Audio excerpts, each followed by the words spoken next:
Satu kejadian luar biasa yang belum pernah berlaku sebelum ini telah mengejutkan sebuah sekolah menengah berprestij berusia lebih 200 tahun, tempat di mana anak-anak golongan elit dan kelas atasan menuntut ilmu. Seorang pelajar telah mencadangkan Malaysia sebagai destinasi lawatan sambil belajar mereka, namun cadangan itu mendapat tentangan hebat daripada sekumpulan ibu bapa. Keputusan undian pertama adalah sangat mengecewakan, 55 menentang, hanya 5 yang menyokong.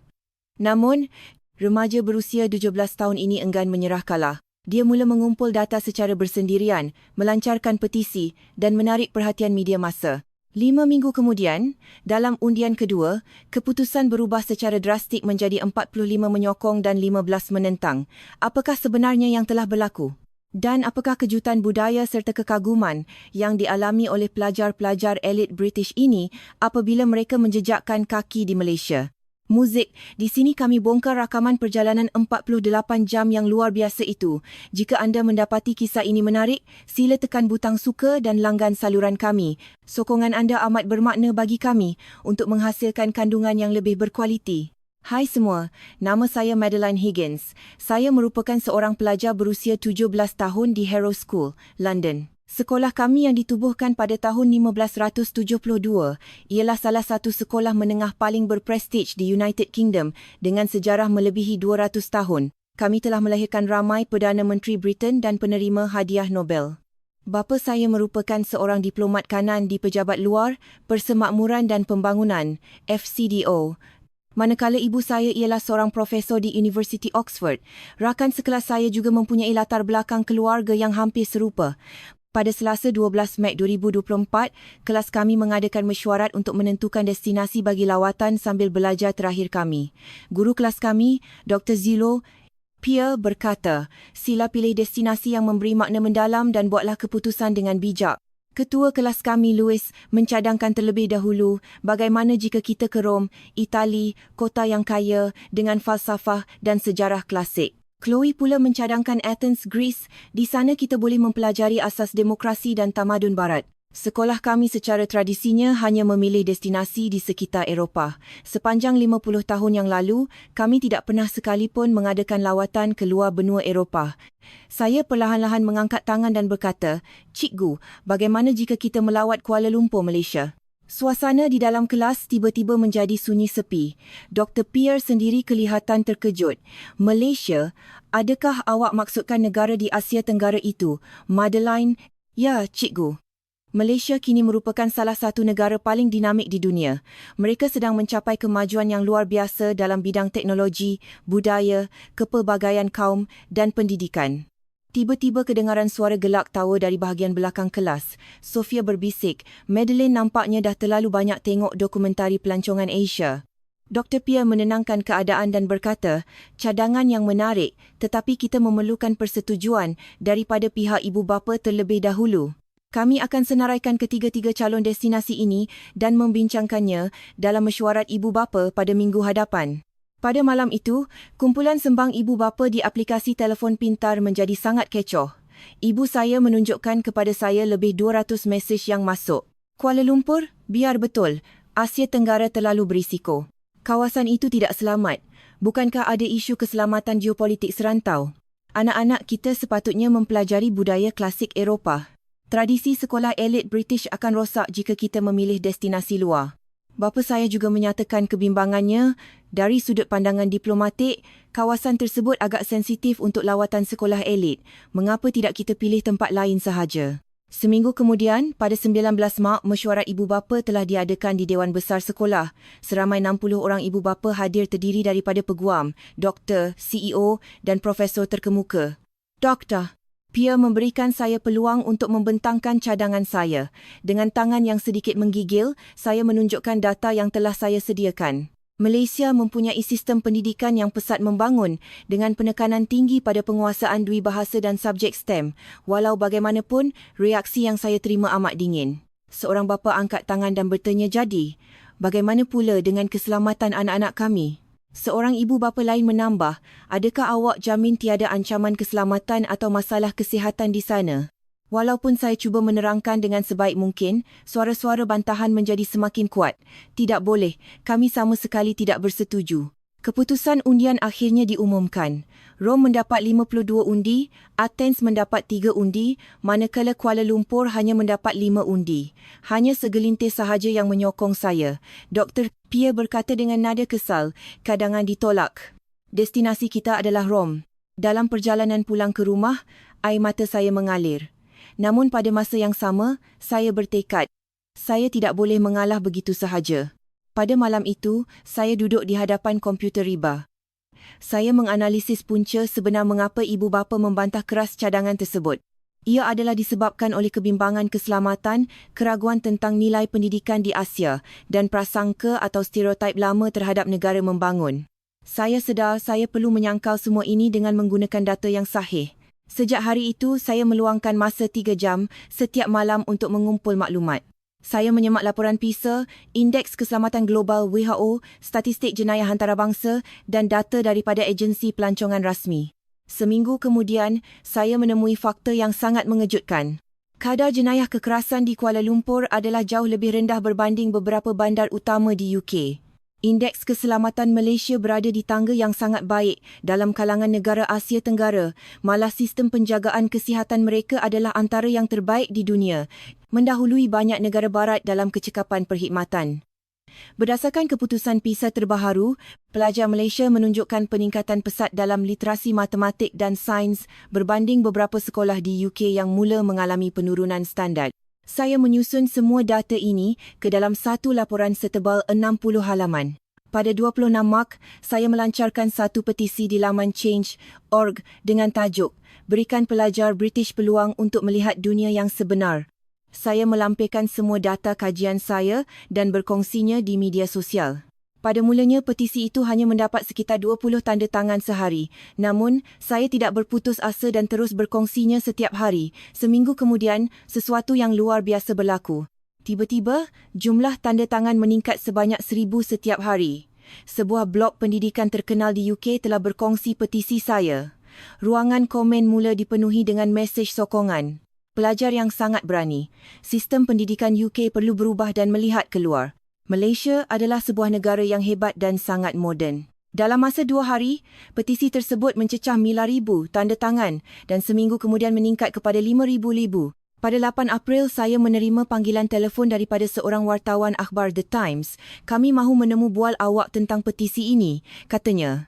Keesokan harinya, wartawan tersebut datang ke sekolah dan menemu bual saya selama 2 jam. Saya menunjukkan kesemua data yang telah saya kumpulkan.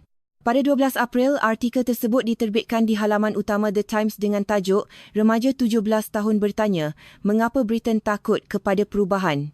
Semua statistik yang saya kumpulkan telah dipaparkan dalam artikel tersebut. Dalam tempoh 1 hari, sahaja selepas artikel itu diterbitkan, petisi tersebut telah melepasi miliang ribu tanda tangan. Suasana di sekolah berubah sepenuhnya. Rakan-rakan sekelas mula mendekati saya. Madeline, saya nampak artikel itu dalam akhbar. Ia sangat menakjubkan. Sophia, yang sebelum ini memperlekehkan saya, datang meminta maaf. Maafkan saya, Madeline. Saya telah bersikap skeptikal sebelum ini tanpa mengetahui fakta sebenar. Sesuatu yang lebih mengejutkan berlaku pada keesokan harinya. Pihak BBC News telah menghubungi saya. Pada 14 April jam 8 malam, saya telah muncul dalam siaran berita utama negara. Pengacara berita bertanya, mengapa mesti memilih Malaysia? Saya menjawab, Malaysia adalah sebuah negara yang berjaya bangkit daripada sejarah kolonial untuk menjadi sebuah negara kuasa ekonomi digital, teknologi dan kebudayaan yang unik di Asia Tenggara. Sebagai pelajar British, perkara yang perlu kita pelajari adalah semangat inovasi dan bagaimana kepelbagaian kaum di sana dapat hidup bersama dengan harmoni. Selepas siaran tersebut, petisi meningkat melebihi 200,000 tanda tangan dalam masa 1 hari sahaja. Suasana di dalam kumpulan sembang ibu bapa juga mula berubah. Mungkin kita terlalu berprasangka sebelum ini. Data yang dikemukakan oleh Madeline sangat meyakinkan. Ibu saya berkata kepada saya, Madeline, nampaknya pandangan kamu adalah betul. Bapa saya juga mengubah pendiriannya. Pejabat luar, FCDO, mengesahkan bahawa Malaysia adalah sebuah negara rakan kongsi yang sangat selamat dan mesra. Isu keselamatan tidak perlu dirisaukan lagi. Akhirnya, angin perubahan mula bertiup. Pada 16 April, satu perkara yang tidak disangka-sangka telah berlaku.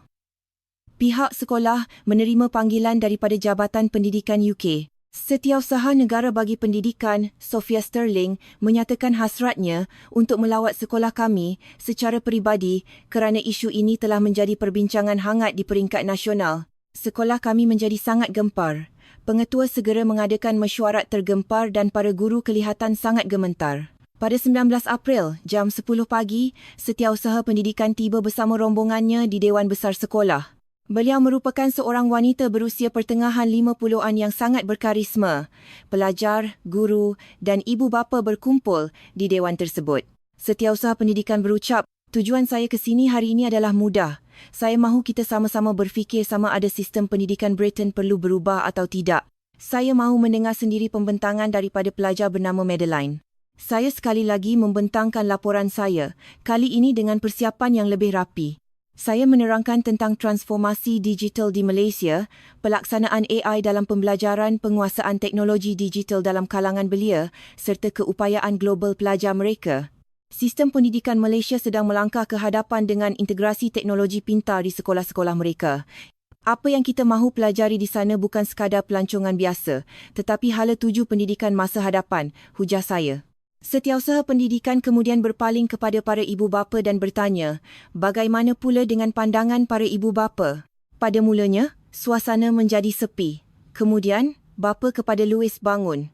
Beliau adalah individu yang paling keras menentang cadangan saya pada mesyuarat pertama. Secara jujurnya, sebelum ini saya menentang sekeras-kerasnya. Namun selepas meneliti data yang dibentangkan oleh Madeline, saya sedar bahawa fikiran saya telah diselubungi oleh stereotip lama. Kita sering menganggap Britain adalah yang terbaik dalam semua perkara, tetapi hakikatnya kita mula ketinggalan dalam beberapa aspek inovasi global. Ibu bapa yang lain turut memberikan sokongan. Saya juga berpendapat sedemikian. Saya telah melihat video projek sains pelajar sekolah menengah di Malaysia dan saya amat kagum. Dari segi keselamatan pula, statistik menunjukkan bahawa Kuala Lumpur adalah sebuah bandar yang sangat selamat. Setiausaha Pendidikan merumuskan, hakikat pendidikan adalah untuk membuka minda pelajar kepada dunia yang lebih luas. Kita tidak sepatutnya menyekat peluang mereka hanya kerana prasangka kita sendiri. Sila adakan perbincangan semula dengan minda yang terbuka. Seminggu kemudian, pada 26 April, undian kedua telah dijalankan. Kali ini, suasananya sangat berbeza. Para ibu bapa meneliti dokumen pelancongan dengan penuh minat, bertanya soalan dan berbincang dengan harmoni. Pihak Suruhanjaya Tinggi Malaysia di London turut mengeluarkan surat jaminan keselamatan yang merangkumi talian kecemasan 24 jam, pelindungan perubatan penuh serta bantuan pegawai pengiring sepanjang lawatan. Atau cara lawatan juga telah diperincikan termasuk lawatan ke Universiti Malaya, UM, Sekolah Menengah Pintar di Kuala Lumpur, Pusat Inovasi Teknologi, serta tapak bersejarah di Melaka dan Kuala Lumpur. Apabila peti undi dibuka, keputusan rasmi diumumkan. 45 undi menyokong dan 15 undi menentang. Keputusan telah diterbalikkan sepenuhnya. Dewan Sekolah bergema dengan sorakan kegembiraan. Rakan-rakan memeluk saya erat. "Kita berjaya, Madeline." Dr. Pierre tersenyum bangga dan berkata, "Tahniah. Untuk pertama kali dalam sejarah 200 tahun sekolah ini, kita akan mengadakan lawatan sambil belajar ke Asia." Pada malam itu, saya melihat diri saya di cermin. Daripada keputusan awal 55,5 yang menentang saya berjaya mengubahnya kepada 45,15. Saya telah membuktikan bahawa usaha gigih saya tidak sia-sia. Pada 15 Mei, jam 5 pagi, lapangan terbang Heathrow London dipenuhi dengan suasana teruja. Seramai 28 orang pelajar, 4 orang guru dan beberapa orang wakil ibu bapa, menjadikan jumlah keseluruhan 40 orang telah berkumpul. Selepas penerbangan selama hampir 13 jam, kami akhirnya tiba di lapangan terbang antarabangsa Kuala Lumpur, KLEA. Sebaik sahaja melangkah keluar dari pesawat, semua orang terpukau. Lapangan terbang tersebut sangat berbeza daripada lapangan terbang Heathrow yang sering kelihatan sesak dan usang. KLEA dibina dengan konsep lapangan terbang dalam hutan dalam lapangan terbang. Seni binanya sangat moden dan dihiasi dengan elemen alam semula, jadi serta hasil seni tradisional Malaysia yang indah. Apa yang lebih menakjubkan ialah sistem operasinya. Di kaunter imigresen, proses imbasan pasport dan biometrik automatik hanya mengambil masa 20 saat untuk diselesaikan. Sedangkan di London, kami sering terpaksa beratur selama lebih 1 jam. Di kawasan tuntutan bagasi pula, terdapat skrin digital yang memaparkan kedudukan bagasi kami secara langsung. Louis mengeluh kagum. Adakah ini tahun 2024 atau 2034? Sistem mereka sangat maju. Pada malam pertama, kami tiba di sebuah hotel di kawasan Bukit Bintang, Kuala Lumpur. Jam menunjukkan pukul 8 malam apabila Dr. Pia memberikan satu cabaran, mari kita lakukan ujian keselamatan. Sila berjalan secara berpasangan di sekitar kawasan Bukit Bintang selama 30 minit. Ini penting untuk membuktikan kepada ibu bapa kamu bahawa tempat ini benar-benar selamat. Saya berpasangan dengan Sofia. Pada mulanya, kami berasa agak bimbang untuk berjalan di bandar asing pada waktu malam. Namun, kebimbangan kami hilang sebaik sahaja melangkah keluar. Kawasan Bukit Bintang dipenuhi dengan lampu neon yang terang. Orang ramai bersia-sia dengan tertib. Tiada sesiapa yang menjerit atau berkelakuan kasar. Malah keadaan jalan raya adalah sangat bersih. Apa yang paling mengejutkan kami adalah melihat ramai wanita berjalan bersendirian dengan selamat pada jam 10 malam tanpa sebarang rasa bimbang sesuatu yang agak jarang ditemui di beberapa kawasan di London pada waktu lewat malam. Sofia berkata, Madeline, tempat ini sangat selamat. Jauh lebih selamat daripada apa yang saya bayangkan. Apabila kembali ke hotel, Dr. Pia meminta kami membuat panggilan video kepada ibu bapa masing-masing. Ibu saya terpegun melihat suasana bandaraya Kuala Lumpur yang sangat bersih, teratur dan moden menerusi skrin telefon. Ia kelihatan sangat dinamik, malah lebih bersih daripada beberapa kawasan tumpuan pelancong di Eropah, kata ibu saya. Pada hari kedua, kami menaiki transit aliran masa, MRT Kuala Lumpur. Kerana ia merupakan waktu puncak, kami menjangkakan suasana yang sesak dan kotor seperti London Underground. Namun, tanggapan kami meleset sama sekali. Stesen MRT mereka sangat bersih, tiada sebarang kesan kontingan dan lantainya berkilat. Setiap platform dilengkapi dengan pintu skrin keselamatan automatik. Skrin paparan menunjukkan waktu ketibaan tren dengan sangat tepat hingga ke saatnya dan tren tiba tepat pada masanya berbeza dengan sistem pengangkutan di London yang sering mengalami kelewatan. Di dalam tren, suasana sangat tenang. Walaupun semua orang sibuk dengan telefon pintar masing-masing, tiada sesiapa yang bercakap dengan suara yang kuat. Tempat duduk khas untuk warga emas, ibu mengandung dan orang kurang upaya dikosongkan dengan penuh hormat dan anak-anak muda segera memberikan tempat duduk apabila golongan yang memerlukan menaiki tren. Louis berbisik, sistem pengangkutan kita sering menghadapi masalah kebersihan dan kelewatan, tetapi di sini segalanya kelihatan sangat sempurna dan canggih. Kejutan yang lebih besar menanti kami apabila kami melawat sebuah sekolah menengah pintar terkemuka di Kuala Lumpur, College Pintar Permata. Kompleks sekolah tersebut kelihatan lebih moden daripada kebanyakan kolej di UK. Ia merupakan sebuah bangunan setinggi 7 tingkat yang diperbuat daripada kaca dan keluli dengan panel solar dipasang di bahagian bumbung. Di pintu masuk utama, kami disambut mesra oleh pelajar-pelajar Malaysia yang fasih berbahasa Inggeris dengan sebutan yang sangat baik.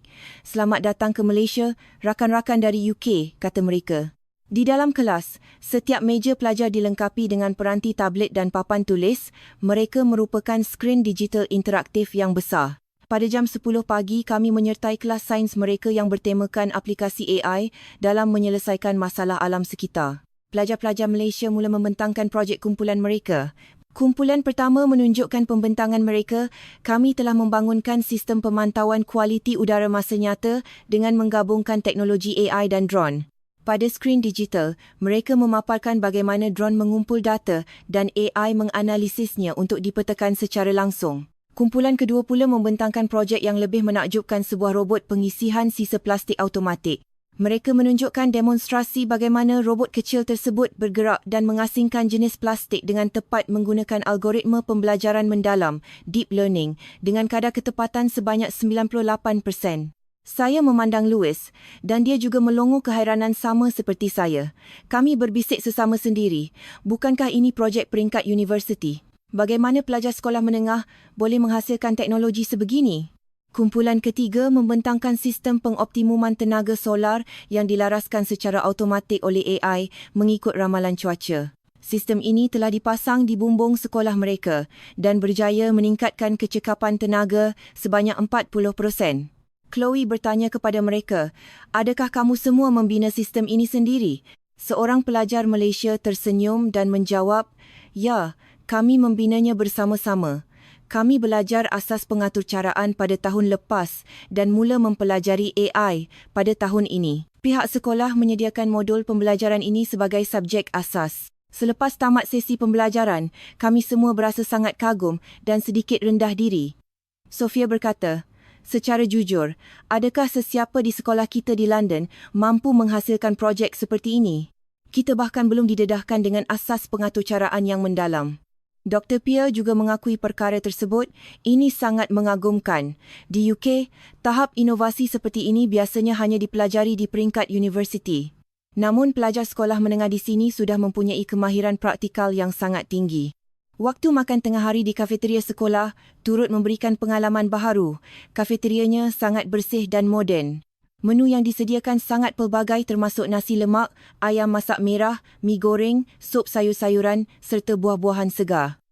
Seorang pelajar Malaysia menerangkan, semua bahan makanan yang digunakan adalah organik dan menu harian dirancang oleh pakar pemakanan. Dan yang paling penting, ia adalah percuma untuk semua pelajar di bawah program kebajikan sekolah. Percuma. Kami semua terkejut kerana di UK, kami perlu membayar yuran yang agak mahal untuk makanan sekolah. Hidangan yang disajikan juga sangat lazat. Louis yang sedang menikmati nasi lemak berkata, saya tidak pernah menyangka makanan sekolah boleh menjadi selazat ini. Selepas makan, semua pelajar secara sukarela mengemas pinggan dan dulang makanan mereka serta mengasingkan sisa makanan mengikut kategori kitar semula tanpa perlu diawasi oleh mana-mana guru. Pada sebelah petang, kami mengadakan sesi perbincangan meja bulat mengenai masa hadapan pendidikan. Seorang pelajar Malaysia bertanya kepada kami dalam bahasa Inggeris yang fasih, apakah fokus utama sistem pendidikan di UK? Kami menerangkan bahawa pendidikan kami banyak memfokuskan kepada aspek teori, penulisan esei, sejarah dan sastra klasik. Pelajar Malaysia tersebut mengangguk faham dan berkata, sastra dan sejarah barat sememangnya sangat hebat, kami juga mempelajarinya. Namun di sini, kami turut dididik untuk mengaplikasikan ilmu teori tersebut secara praktikal bagi menyelesaikan masalah dunia sebenar. Kata-kata itu memberikan impak yang besar kepada diri saya. Kami hanya mempelajari teori di dalam buku, tetapi pelajar di sini diajar bagaimana untuk menggunakan ilmu tersebut dalam kehidupan. Chloe berbisik, rasanya dari segi kesediaan teknologi masa hadapan, kita agak ketinggalan. Pada malam itu di hotel, kami mengadakan perbincangan yang panjang.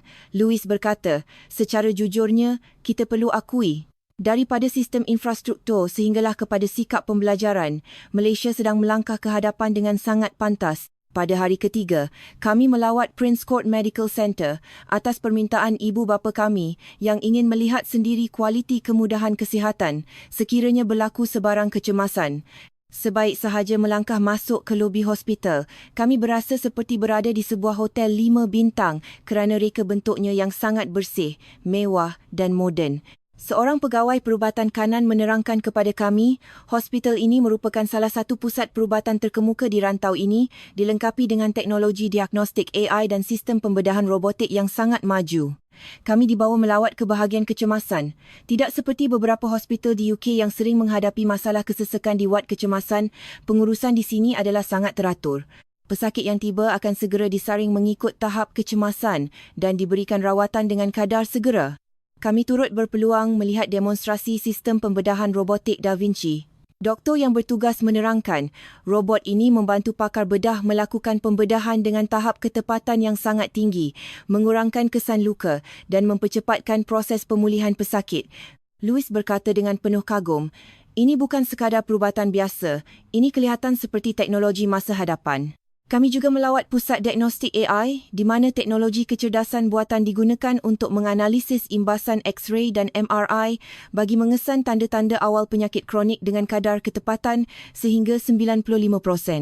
Chloe bertanya tentang kos rawatan tersebut. Pegawai perubatan itu menjelaskan bahawa Malaysia mempunyai sistem penjagaan kesihatan yang sangat inklusif di mana rakyat tempatan menikmati subsidi kesihatan yang sangat tinggi, manakala pelancong asing juga boleh mendapatkan rawatan berkualiti tinggi dengan kos yang sangat berpatutan melalui insurans perjalanan. Secara kebetulan, semasa lawatan tersebut, salah seorang rakan sekelas kami terjatuh di tangga luar hospital dan pergelangan kakinya mula membengkak.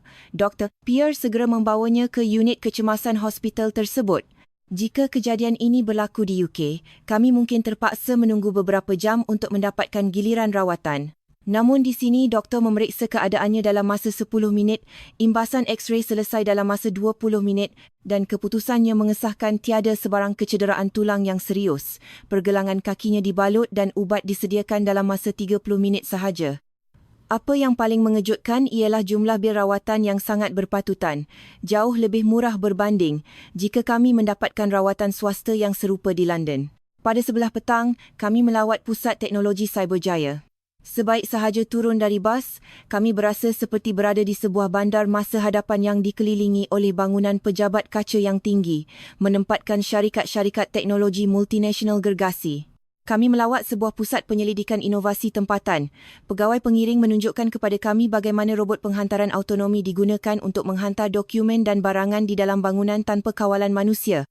Robot tersebut mampu mengesan kehadiran manusia, mengelak halangan, malah menaiki lift secara automatik. Kami juga berpeluang melihat pembangunan teknologi skrin pintar, peranti boleh lipat, serta demonstrasi kenderaan swapandu, autonomous vehicle. Kami berasa sangat teruja apabila menaiki kenderaan tersebut yang bergerak dengan lancar, mematuhi lampu isyarat dan mengesan pejalan kaki dengan sangat sensitif. Pada hari keempat, kami melawat Istana Negara dan Dataran Merdeka di Kuala Lumpur. Kami tiba seawal jam 9 pagi untuk melihat keindahan seni bina diraja Malaysia yang menggabungkan elemen tradisional Islam dan Melayu yang sangat megah. Pegawai pemandu pelancong menerangkan, rakyat Malaysia amat menghargai warisan budaya dan sejarah mereka. Di sebalik kepesatan pembangunan bangunan pencakar langit, kami tetap memelihara warisan sejarah kami agar sentiasa hidup bersama zaman moden. Kata-kata itu memberikan kesan mendalam kepada saya.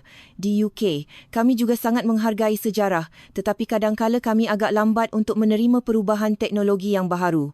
Namun di Malaysia, nilai tradisi dan teknologi moden dapat wujud bersama dengan harmoni. Kami turut berpeluang mencuba pakaian tradisional Malaysia di sebuah pusat kebudayaan. Kami memilih untuk memakai baju kurung, kebaya dan baju Melayu yang diperbuat daripada kain songket dan batik yang sangat indah. Saya memilih sepasang baju kebaya berwarna pastel dengan sulaman tradisional yang halus. Apabila melihat diri saya di cermin, saya berasa sangat kagum dengan keunikan dan keanggunan busana tersebut. Rakan-rakan saya juga kelihatan sangat menawan. Kami berjalan di sekitar kawasan warisan bersejarah sambil mengambil gambar kenang-kenangan. Kami kemudian singgah di sebuah kedai teh tradisional di Pasar Seni untuk menikmati teh tarik dan hidangan kuih muih tradisional. Seorang wanita warga emas yang mengusahakan kedai tersebut menyambut kami dengan senyuman yang sangat manis dan menerangkan cara penyediaan teh tersebut dengan penuh kasih sayang. Louis berkata sambil menghirup teh tarik yang hangat, setiap titisan teh ini menceritakan tentang kemesraan dan keramahan budaya masyarakat Malaysia. Pada sebelah malam, kami menyaksikan pertunjukan drone di Putrajaya. Sebaik sahaja matahari terbenam, ribuan cahaya kecil mula terapung di ruang udara di atas tasik Putrajaya. Ia merupakan pertunjukan drone yang sangat luar biasa. Drone-drone tersebut bergerak secara harmoni membentuk pelbagai formasi yang indah di langit malam, daripada bendera Malaysia jalur gemilang sehinggalah kepada jambatan ikonik Putrajaya. Malah mereka turut membentuk formasi bendera Union Jack sebagai tanda penghormatan kepada lawatan kami. Kemuncak pertunjukan tersebut amat menyentuh hati kami apabila drone-drone tersebut menulis perkataan, "Welcome to Malaysia, our British friends," yang kemudiannya bertukar kepada bahasa Melayu. "Selamat datang rakan-rakan dari UK." Air mata saya mula mengalir kerana berasa sangat terharu dengan layanan istimewa dan kehangatan yang diberikan oleh sebuah negara yang terletak beribu-ribu batu dari tanah air kami. Sophia juga kelihatan mengesat air matanya dan berkata, "Madeline, keputusan kamu untuk membawa kami ke sini adalah perkara terbaik yang pernah berlaku dalam hidup saya. Pengalaman ini tidak akan saya lupakan sepanjang hayat." On the fifth day, we travelled to the historical state of Melaka. While parents back home had worried about history and political stability in Southeast Asia, our journey through Melaka proved how deep, resilient, and peaceful Malaysia's story truly is. We visited historical sites like the Afamosa Fortress and the Stadduis, learning how Malaysia had historically endured and adapted through centuries of colonial influences, Portuguese, Dutch, and British, ultimately rising to become an independent, self-determined, and thriving global nation. During our journey back to the hotel, Dr. Pierre asked the class, "What has been the most impactful takeaway for you during this trip?" I replied, the resilience and adaptability of the Malaysian people to rise from a complex colonial past and transform into a leading global technology and cultural hub is truly inspiring. Dr. Pierre nodded in agreement. It is because of their dedication to progress, Madeline. They invested heavily in their people and their future. On May 22, as we boarded the bus to KLIA, the atmosphere was quiet. Everyone felt a wave of sadness to leave. The week had flown by too quickly. As our plane ascended, the glowing, modern skyline of Kuala Lumpur and the illuminated Petronas Twin Towers stretched beautifully below us. Louis whispered, "A week ago, I knew so little about this country. Now, I don't want to leave." Dr. Pierre turned to me and asked, "When we land back in London, what will you tell your parents, Madeline?" I smiled and said, "I will tell them that their preconceptions were completely wrong." 12 hours later, we arrived at London Heathrow Airport. As the arrival doors opened, we were greeted by a wonderful surprise. All 60 parents were waiting for us, holding a banner that read, "Welcome home, our bold explorers." My mother ran to embrace me tightly. "Welcome back, Madeline. I was so worried about you."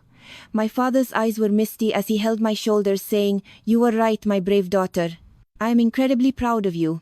An impromptu briefing took place right there in the airport arrivals hall as parents eagerly gathered around us to ask questions.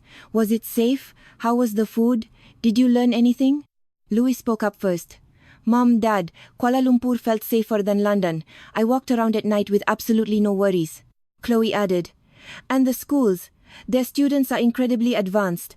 I think their integration of technology and science is easily years ahead of ours." The parents' faces were filled with amazement and wonder. A week later, our school held a special presentation. Because our trip had become a national topic of discussion, teachers and educational representatives from 5 other elite schools in the UK attended, bringing the total audience to over 200 people. Our class prepared a detailed presentation.